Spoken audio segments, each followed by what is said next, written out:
Hi, everybody. So, thank you so much for joining us for the very first episode of the Get Cultured podcast. I'm so happy to be doing this, but what made me even happier was who I got to interview for my first guest. Now, that is none other than Jamila Pinto. And before we jump straight into the episode, I'm just going to give you some background info on who Jamila is and what she's all about. Okay, guys, so personally, Jamila enjoys writing, traveling, attending, and planning events. She holds a bachelor's degree in journalism from the University of the West Indies, and during her time there, she never really shied away from getting involved in many aspects of campus and hall life. Some of her roles and titles included being hostess for the Irving Hall. She was the faculty representative within the Guild of Students. She was first runner-up for Miss UE Mono and second runner-up for Miss Humanities and Education pageant. Some of you may know her in her current role as Protoje's right-hand gal. And yes, that's right, Jamila may have one of the coolest jobs out there because when she's not traveling the world or attending the Grammys, she's very active in her role as the executive assistant to Protoje, where she does PR, artist management, event planning, and social media management. And at the same time, some of you may know her as Miss Indigo. Jamila has always had a passion for the creative industries, and she decided to share that passion recently through her first and signature event, Indigo Conference JA. As corny as it sounds, Jamila believes that love is the answer to everything and that we are each powerful beyond measure, which is why I just had to have her on the show. So, guys, this creative spirit is only 24 years old and she's just getting started. So please enjoy the episode and welcome to the Get Cultured family. Hi, Jamila. Thank you so much for being here. So I'm just gonna jump right in. One of the reasons why I wanted you on the podcast is because I've followed you for a while and you've inspired me. Actually, I don't know if you know, but after we met first at that conference, I don't know if you remember. It was like a networking conference with Converge, like before Converge. Converge, yeah.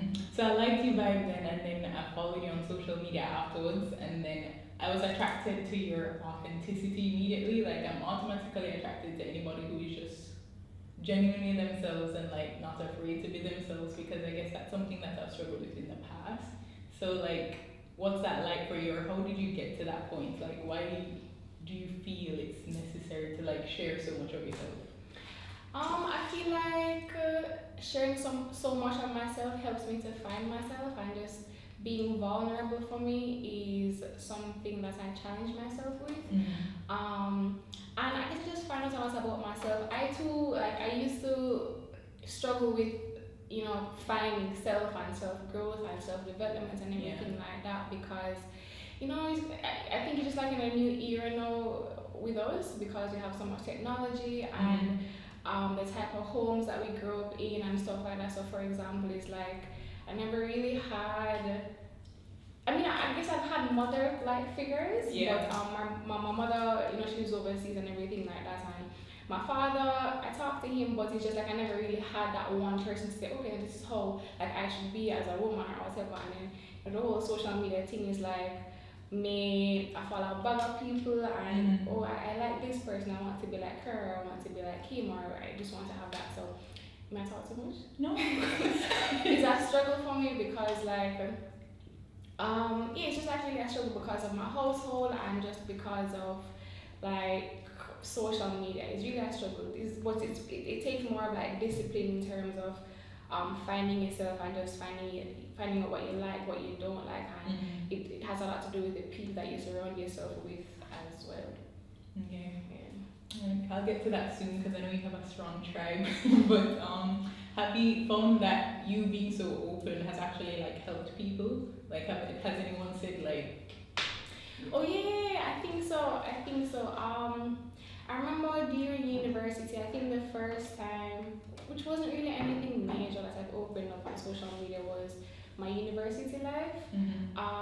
Just for example, doing like competitions like the Miss UE, Mona, the Miss Humanities competition, being a part of the guild, things like that, and I shared my experience with that and the struggle that I think which is really a struggle for you because everybody have their own struggle and thing. With that, and just sharing my university experience, sort of, I had people like commenting underneath the pictures and like DMing me and saying like, hey, I really like you, your captions for things, and thank you for being so honest and so open. And but sometimes when you're being honest and open is that people feel like so you overdo it.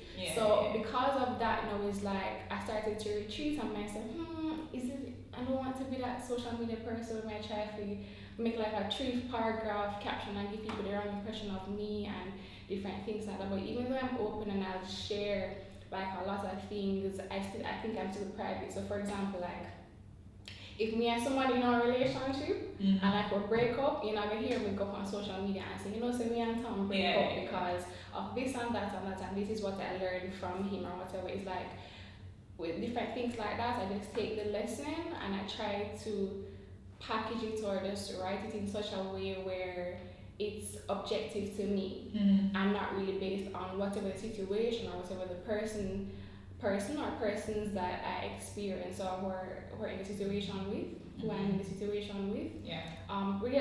Whether it be like relationships or just friendships or just work or whatever, I just try to learn from that and just, it's really a note to myself, whatever I write. So how I found myself then, or continue to finding myself, is through really intense, like introspective sessions with myself and writing. If when I write it down, it's like my brain fry up and can't really understand. So you journal?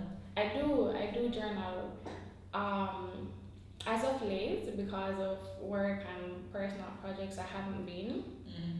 But I started again now. I have like 1 million notebooks of unfinished notebooks because it's like I said, I write down a bag of things in this one, but it's like I think I need a new. I have an addiction to like notebooks. You know what I mean? I have an addiction to notebooks, and it's like I'd write. So I'd have a notebook for my grateful journal, and then I'd have a dream journal, and then I'd have a Bible journal. And then I'll have a Bible meaning is like really challenge myself one year for just to read all the pages in the Bible. I actually read that now.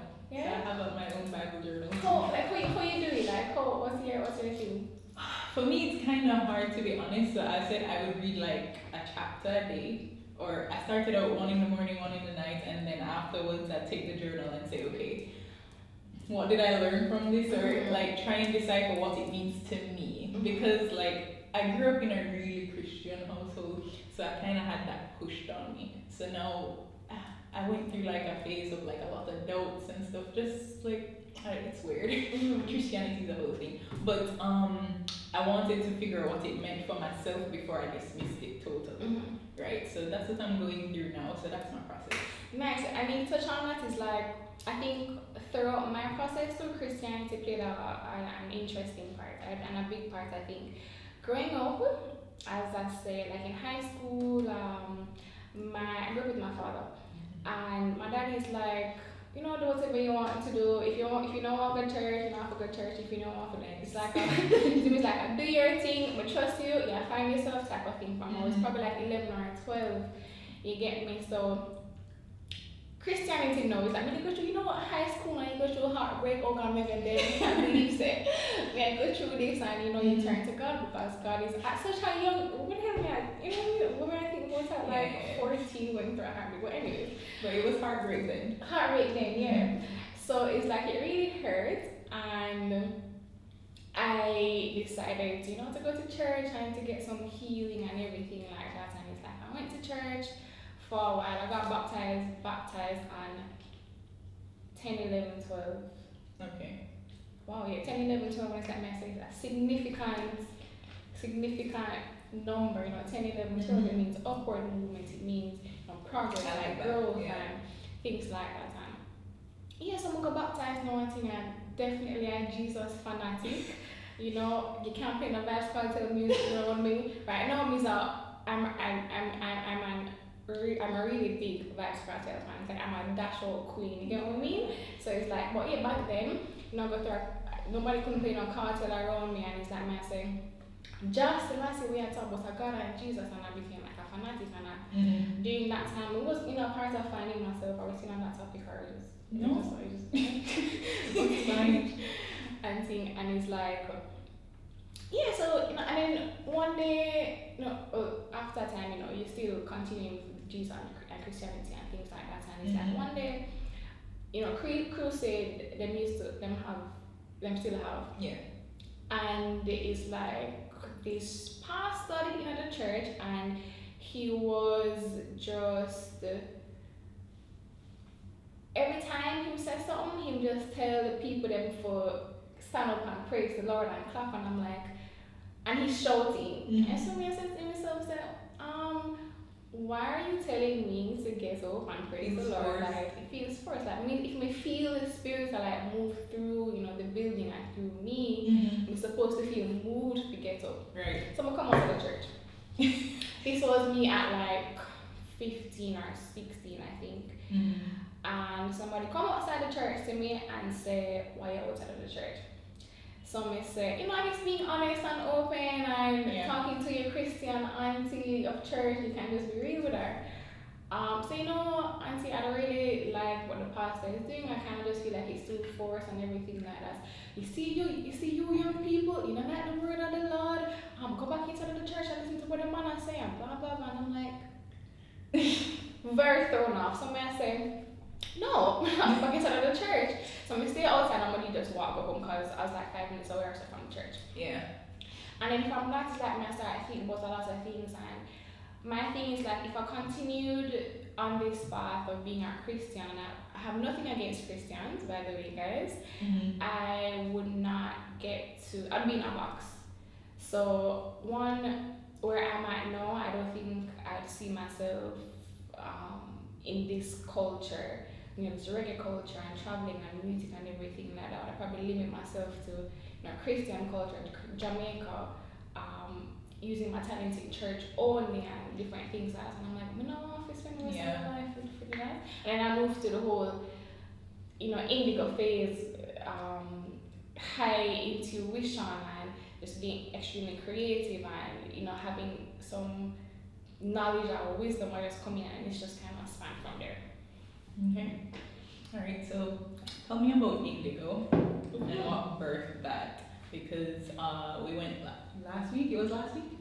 Yes. I was 2 weeks ago. 2 weeks ago. 2 weeks ago. Yeah. Okay. Yeah. So I had a really good time. By the way, guys, support the platform. It's really good. Like, it's a necessary platform for creatives in Jamaica. So tell me about how you conceptualized it, why you felt like that was a need. Okay, so Indigo, the name Indigo came from one. I was really inspired at the time by Protoje, who is not my boss, and who, after coming out of a Christian faith, is like he was the first person I found, and we just started obsessed with him and find out say him have a thing named In.Digg.Nation, and it's like, I said, First I had a blog inspired by him. Which I read. Wow. Alright. I had a blog inspired by him, and then it's like, I said, I think I ate this. And then I had an idea of having a show because he's an artist, and like him, reggae and a lot of upcoming artists were just kind of popping up here and there in Kingston. And this idea came to me in 2013 or 2014. We're in 2019 now. And I thought to myself, maybe the show thing isn't going to work because we have a lot of shows in Kingston. Right. And then I was moving towards more of the management side of things just because of my involvement in school and just little things like that.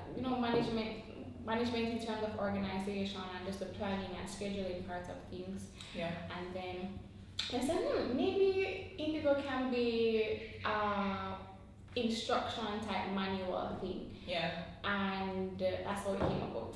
So the idea for the conference, an actual conference, came about in 2017. Okay. And it was supposed to actually be on a smaller scale, somewhere maybe like that can hold maybe like 100 people, just one panel discussion. But I shared my idea with my friend Kelisha Carter. Yeah. And she helped me to make it into a bigger vision with a bigger speakers and different things like that. So yeah, so it's really Indigo is really a networking platform for creatives to kind of bridge that gap between corporate Jamaica and the creative industry and to help them propel themselves in their career.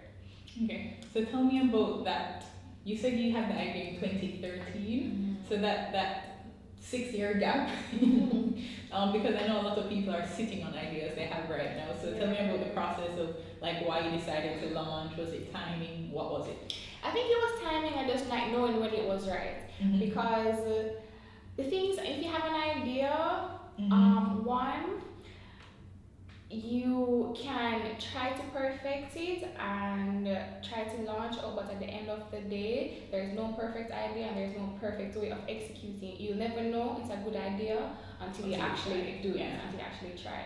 When we start In.Digg., first of all, when we start In.Digg., we never know nothing about the whole event planning or different. I mean, I had an idea, but to put on something, I think at that level, for In.Digg., never have no idea. And like it's crazy, during that time I had such a low self-esteem because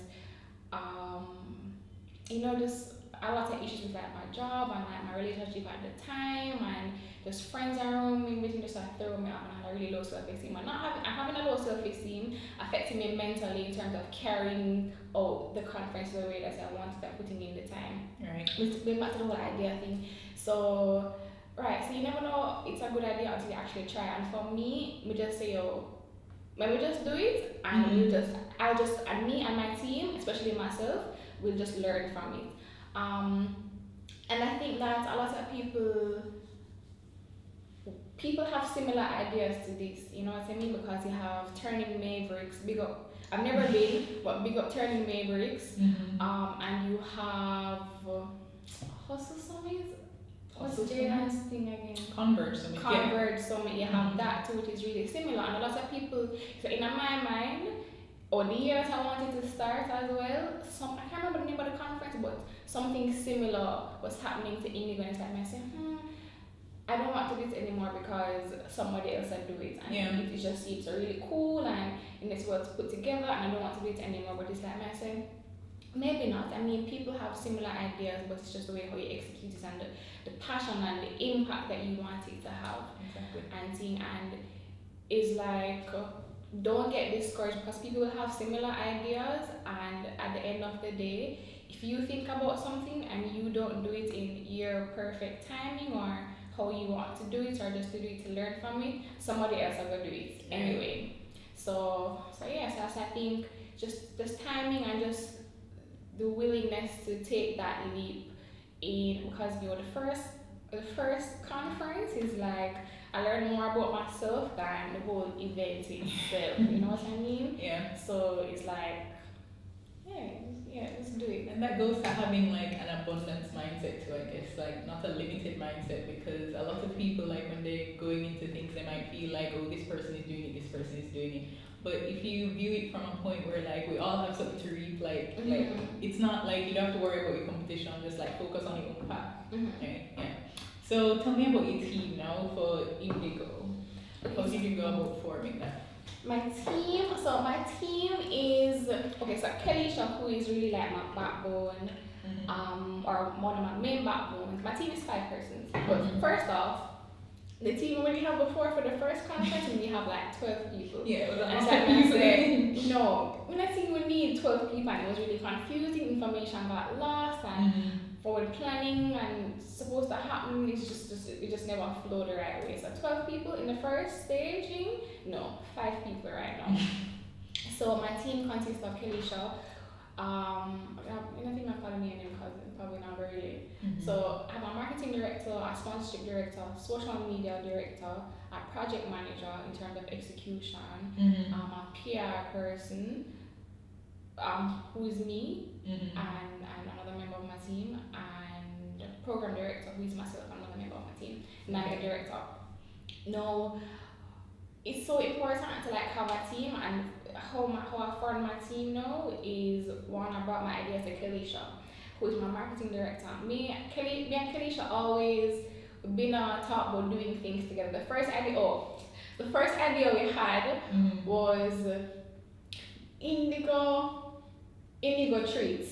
Okay. So we had In.Digg., treats. In.Digg., treats was supposed to be a pastry company, you know what I mean? Because a baker who is, upcoming baker who, she wants to have her own business, and that's the thing too. Like, when I choose my team, I choose people who want to be a part of something impactful. Because sometimes we never paid them last year, but this year, in a way, we try to pay them. But we need. I choose people who can understand my vision, who wants to be a part of it, and who can see themselves benefiting from it. Because if you're not there, then they're not gonna really want to. They won't want to be a part of something like that. Because every day most times persons are looking for opportunities.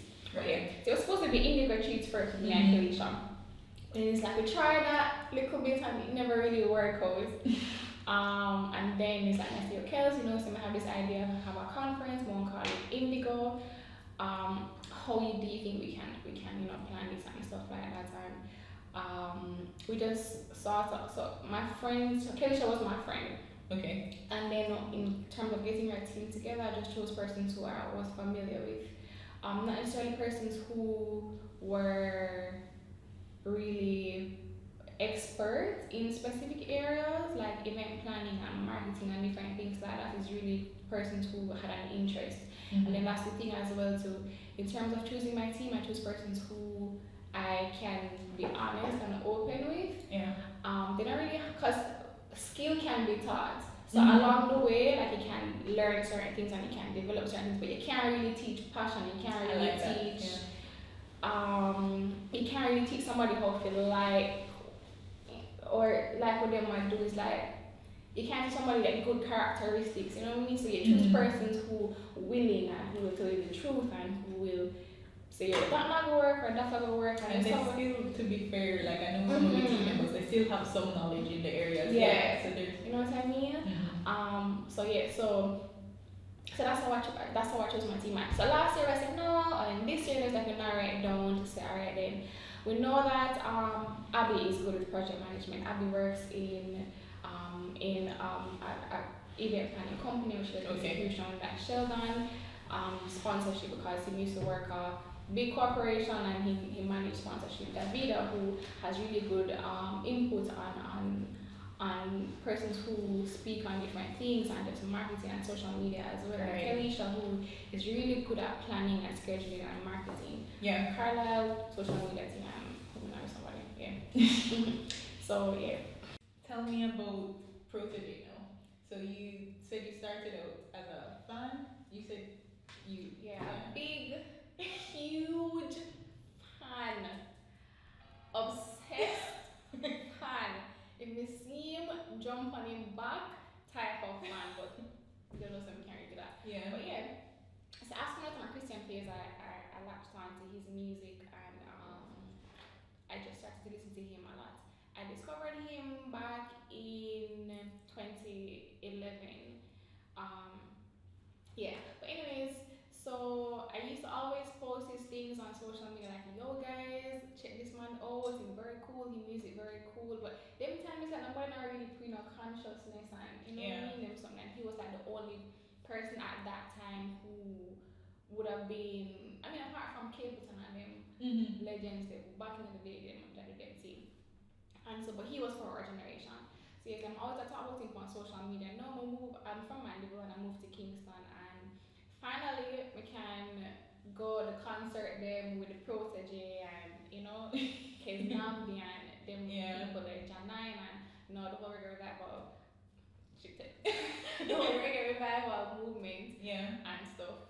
And so I met him on Friday the 13th of 2013 at Kez Nambi Live's show, and he was a surprise guest. And this time I said, Jesus Christ, what do I do?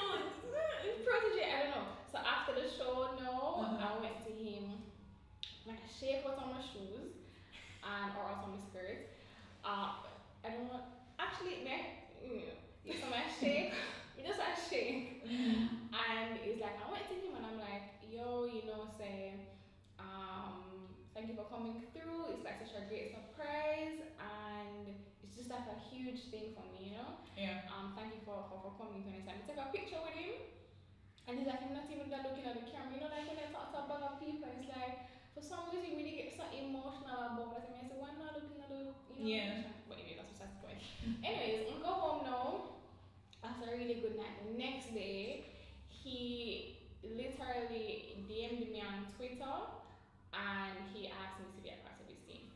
Wow. And it's like Good first impression. you know what I mean? So I said, it's like I said, well, first of all, you know, me lose my shit. Can I say that? Yeah. Me lose my shit because I say, yo, that man is serious, and then it's like me I say, he's not serious. You know what I mean? I don't think he's serious. But at least him reach out to me and like the man DM me and things like that. I'm supposed to have that DM somewhere in my Google, that screenshot. And then a couple months passed and he contacted me back to say, I can't remember what it was exactly, or I think my first project was it's my first project. I was humanities rep at the time, and he wanted me to, or he wanted to do a talk at UE, and he had asked me to put it on. He said, Okay. "Hey, ma'am, we got you, we can do this," and I think that was the first project, and he appreciated that, and then from there we just kind of worked together. Okay. And so that's how we met. And how did you transition from there to your role now as executive assistant, managing all the artists or the different artists, all of that? So I started out as a personal assistant. I did not have a fun time for the most part because of myself, really. Okay. First of all, I never really studied music. I don't know nothing about the music industry like that. I don't know what tech for work and different things, and it's like I just never know what to do. So I never really had a lot of confidence in myself, and my mental was just never in the best place because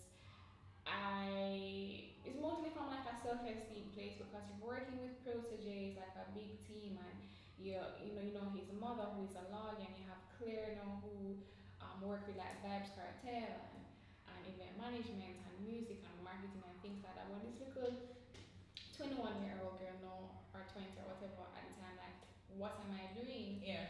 And it's like, so far like a year and 6 months, I'm about to brush 3 years now. It was really terrible for me because I kept on, doing mistakes and just like a lot of mistakes and a lot of errors and just like a lot of things like that. So how my transition, what really keep me going is the fact that I don't see myself doing anything else. Me can't imagine myself I wake up at 6 in the morning to reach a work at 9 and leave at 5 o'clock. If we go home, if I try to reach home, 3 hours in a traffic and reach home. It was very popped down by that time. We live right on New Kingston over there, so, and listen, when 6 o'clock come or 7 o'clock comes, that the road terrible, and like after to leave to try to go home, it's ridiculous. So, but and then I left. I never left because I felt like I still had a lot to learn in terms of myself, just developing myself, self-esteem, confidence, and then in terms of work, meeting all these people, traveling to all these places, different things like that. So that's what kept me going. And then, but I almost get fired like twice. So obviously because we do a balance of mistakes and errors and you know what I mean, and not being able to express myself properly because I felt as though how I felt was unnecessary, it wasn't really warranted. Okay. So because of that, it made me really understand and me I go through as well. So so I almost get fired like twice. So it's like, did he call me and he's like, yo, you need to brush up your.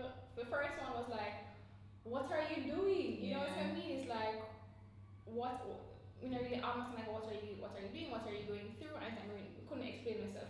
The second time was, it's either you stay or you leave. And him asked me, he's like, are you staying or are you leaving? At the time when him asked me, he's like, I said, really would I like to leave because.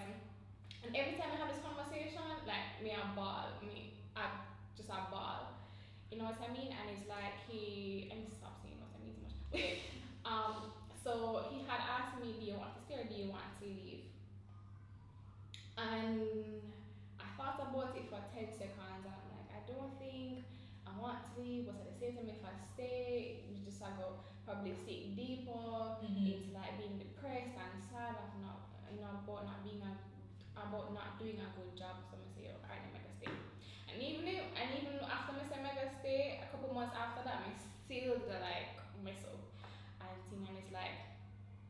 I decided to leave because I'm not getting any better, and I wanted to leave. So when I decided to leave, I started sending out resumes and things. Yeah. But no, it's a good thing because you don't know if you work at Protoje, so you know that hard for you to get that job. But even in a case like that, it's like I wasn't sure about leaving still.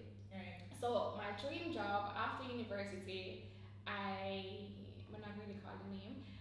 I sent out a resume there and they never accept me. So this time I said, let me give it another try. So I sent my resume to them and we had a really, really good interview. This is when I was thinking about leaving. Okay. Because I'm not getting a better time to go. I'm not causing people no more drama. I'm not put myself in no more sinkholes. So I'm just have to leave. So I sent out applications and I got a call for an interview for the job that I wanted to do before I met Protoje. Right. That dream job. Went, did a really good interview, had a really good offer, and for 2 months I was battling with the decision, not letting him know, so, should I leave? What should I do? Is a good offer? You know what I mean? And I've always also wanted to do this. To work there, yeah. And whatever. And during this phase, it's like I got a little distant from work, and he's a guy who like realizes all of these things, and we just, as I said before, I never really know how to I chose not to. I never really know how to express myself at the time. And it's like I said, maybe I shouldn't, talk about this, but I was about to explode, and that's my thing too. If I don't say something, if I don't like express how I feel, it builds up, and it's just too much tension, and it's just like a bag of just no. So I'm telling him, so first of all, I don't really think this is my thing, and I did an interview the other day, and I think I want to leave. How did you react to that? And I want to go there, and he's like, he asked me like why, and then finally we get a chance to explain to him, say I don't really think I'm doing a good job. I don't really think we understand each other because like me and Diggy, we just never really know how to make, and I'm his assistant, and I'm supposed to be able to understand him, and I'm supposed to know him best. Right. But we were always kind of butting not really butting heads, more like at logger. I don't know. It's just like some tension. Okay. Because of me, I think for the most part not being able to do, and maybe him too, because sometimes I don't really think Diggy did understand me then. And he was like, why? And I'm like, I don't think I'm doing a good job. I don't think this position fits me, and different things like that. And he's like, okay, don't leave. And we work on it. Like we will talk about things. We work on this area. We can, try to define certain roles and responsibilities, things like that. And all I really needed to do was just express myself and how I felt about the whole thing. And then communicate, guys. And after this, like me, I said, alright, I'm just gonna stay. And from that conversation, it's like things got way better. And then I think that's it. And that's how I decided to stay. Or how he decided to have me stay as well, so because I'm gonna get fired twice. Yeah, that's good. So what I wanted to ask you actually was the Grammys. So you got to go to the Grammys. Oh yeah. Sir, guys, let me tell you something. You see, it's like me I said, what if the next album get Grammy nominated, I'm quit my job? It's a serious thought, because I say, I wouldn't want to miss out on something like that, you know what I mean? I wouldn't want to miss out on something like that, and that was my thought. I mean, it's like a rant, not that I really spent like a massive amount of time thinking about it, but it was a thought that crossed my mind. And so the Grammys now was a really, really good experience. Really proud of him. He has a really, really good work ethic in terms of music and just trying to always create and be innovative and reinvention of himself and like his music that he puts out and just about other things. But so going to the Grammys. Has being around that energy like helped you as a person to grow? Definitely, for sure. He is a person that showed me that it's okay to feel, and he makes a lot of his decision on the light. You good? Yeah, you good. Oh, okay, cool. So yeah, so he makes a lot of his decision based on how he feels, and then I mean logics too, but a lot of decision on how he feels about certain things, and to me that showed me a level of vulnerability.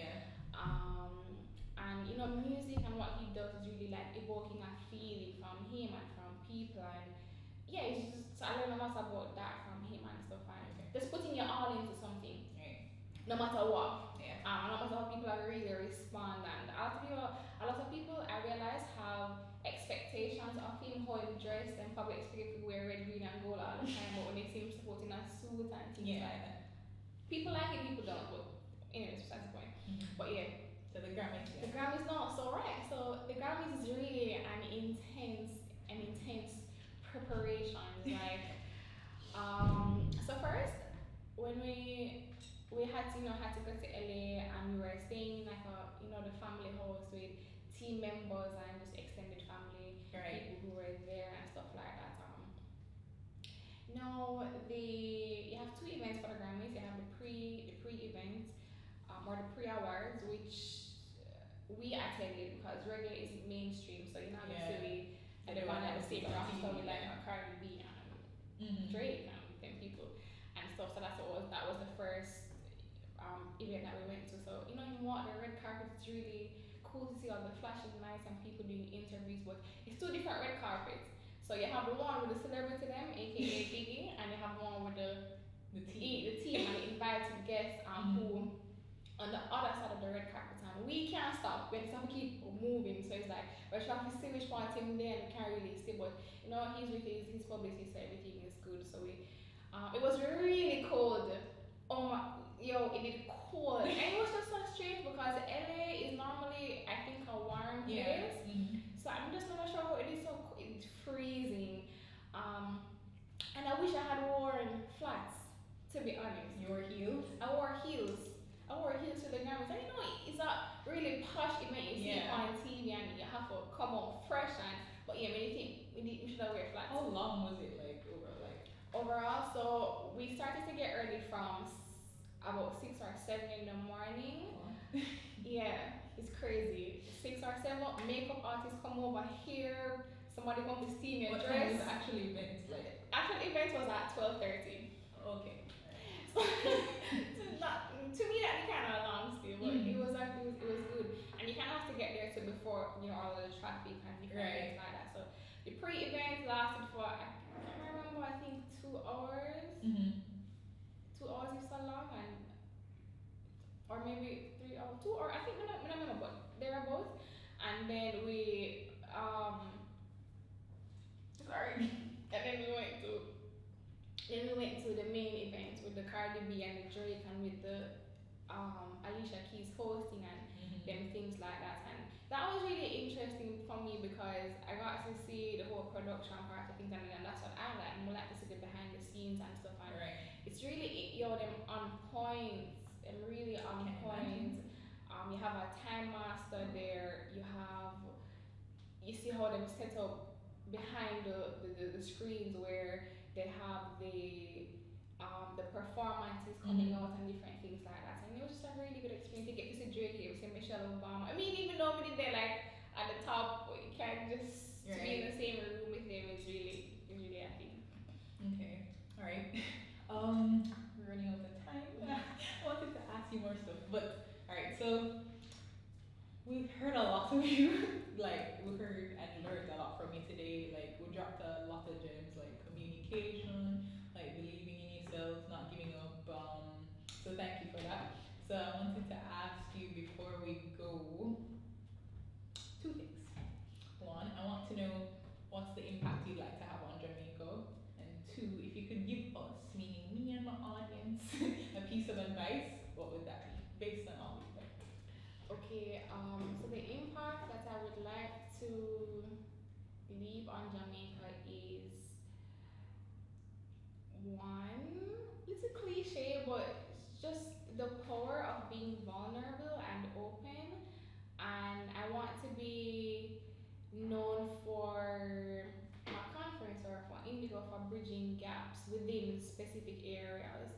So, well, specific areas in the creative industry. So really that's so just vulnerability, openness, and love, and just to be known as one of those persons who help to bridge the gap between corporate and creative, and just kind of giving creatives a platform to be professional, and it's not no longer like the creative industry is no longer a taboo, or not an industry that's not taken as seriously, but something that you can have a viable career in.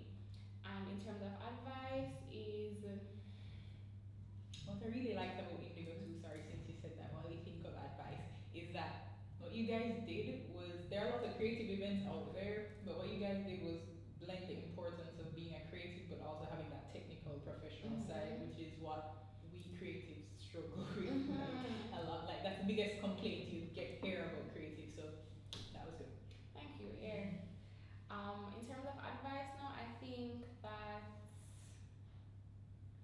I would say is to don't be afraid in finding yourself and making all the mistakes in the world. In terms of finding yourself and pursuing your passion, I think that it's so much pressure to be perfect, and this whole appearance to be strong and whatever, things like that. And I think it's being vulnerable and being open and communicate. And I think that take care of yourself health wise. Let me tell you something by the way before. So you see, during all that process, guys, it's like I lost a lot of weight. I was really depressed. I lost a lot of weight. I developed a little eating deficiency. How did you? And I forgot to ask you. How did you come back from that point of depression? Like, just realizing that I was extremely depressed, and so accepting it and doing something about it. I went down all the way to like a 95 pounds. I'm 24. I'm not supposed to be. That's like a 9-year-old weight. You know what I mean? Yeah. So just going back to 95 pounds, just taking care of yourself mentally, spiritually, and take time for yourself. It's really important, especially being in an industry where you're in contact, you're always talking to. Because I manage Protoje's relationships, and I talk to all of these people, and you know what I mean. And so it gets a lot. And Indigo, you just talk to a lot of people as well. Right. So take time for yourself. Always introspection is really important, and just be honest with yourself. And last night it's like really that talk to myself and I say, first is like, sorry, can I go? Yes. So last night, like I talk to myself all the time, and it's really crazy. So I made this commitment to myself that I will not be looking in the mirror, because when I really want to seem too conceited to myself, and it's like I try to put on, like 10 more pounds, so I'm not trying to be obsessed with kind of tracking everything and whatever.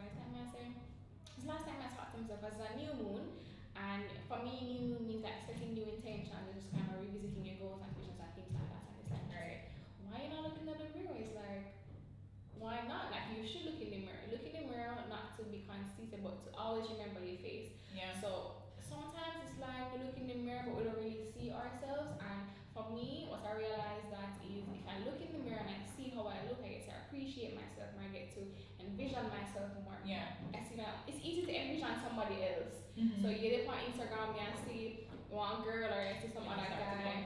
You start to compare yourself, and it's easier to see other people. When you start to compare yourself, it's easier to see other people in situations as opposed to yourself. So with that, so just appreciate yourself more, love yourself more, and always take the time to introspect and see where you are. Because I reach 30, and every morning eat cornmeal porridge, and in one day if you feel free oatmeal porridge, and you say, how did that switch happen? You just have to always take time to track yourself, figure out who you are, and it's always good to reinvent yourself. And if you want to change, you just change, just do your thing. So I think that's it. Thank you. Alright, for the last 5 minutes, I want to play Would You Rather to just lighten the mood a little. Would you rather use all of your money and valuables, or all of the pictures you have ever taken? Use them? Lose. Oh, lose. Oh, shit. So lose your money, your valuables, or lose all of the pictures you've ever taken. I would rather lose. That's such a hard question. I maybe save the pictures. You'd rather lose the pictures. I lose the pictures, I think, because the memory will always be there. And no matter how we just bring it back. And in this world, I think you can always take more pictures. Yeah, I agree. That would be my answer. Okay. Okay. Would you rather be famous when you're alive and forgotten when you die, or unknown when you're alive but famous after you die? Can you repeat? So would you rather be famous when you're alive and then people forget you when you die, or would you rather nobody knows you when you're alive and then you become famous after you die? I think famous when I'm alive. Okay. I think that's the same. Yeah. Oh, that one's kind of dark. I don't think that is a bad thing. I just think the timing. I think the timing is bad. Death isn't. Alright. Would you rather the general public think you are a horrible person, but your family very proud of you, or would you rather your family think you're a horrible person, but the general public be very proud of you? Definitely the first one. Yeah. I think that one is an obvious one. Alright. Would you rather live your entire life in a virtual reality where all your wishes are granted, or in the real world? Definitely the real world. Definitely the real world. I'd say the same. Yeah. Yeah. Would you rather never use social media sites apps again, or never watch another movie or TV show? This one is hard for me. What do you think? Because at first I was thinking I'd never watch another movie or TV show, and then I'd have social media because you have YouTube and you can watch shows there. But then that would mean like no Game of Thrones, no Walking Dead. I think that I never watched another TV show for me. Yeah, I think social media wins because you have WhatsApp and you have to communicate about it. So yeah. Alright, would you rather have an easy job working for someone else? Well, I guess you kind of do both. Or work for yourself but work incredibly hard? I think. If you could only choose one, because right now you kind of do both. I think work. Not that you know it's easy. I think that's not hard one because like working with Diggy is like he's our boss, but we don't really feel like I'm gonna have a boss like over my head. And working for myself is like it's really hard. So it's hard to kind of. I think right now in this phase of my life, I think working for somebody else. But definitely when we get older, we just feel like the money flow and things. Yeah. I'm gonna definitely work for myself. Okay. Sure. Would you rather know when you're going to die or how you're going to die? You can't change the time or how you die. I think I want to know when. Really? Yeah, because when how is like I think how is that hard? Wait, what's hard? Because how like anything that might happen that's like similar to that you're going to be always paranoid. Yeah. But then I don't know if I want to know how much time I have. Well, okay, actually when. I think the way Because to then you can live your best life. Yeah, you can live your best life, and it's like sometimes I don't know about you, but I forget dates. But maybe I'm not gonna forget when my dates still. But yeah, I think the win. Okay. Alright, that's Thank it. you. Thank you for coming. You were really good. Like really, I like this man. Yeah, it was fun. So thank you for coming. Thank you for watching, guys. I'll see you next time. Bye.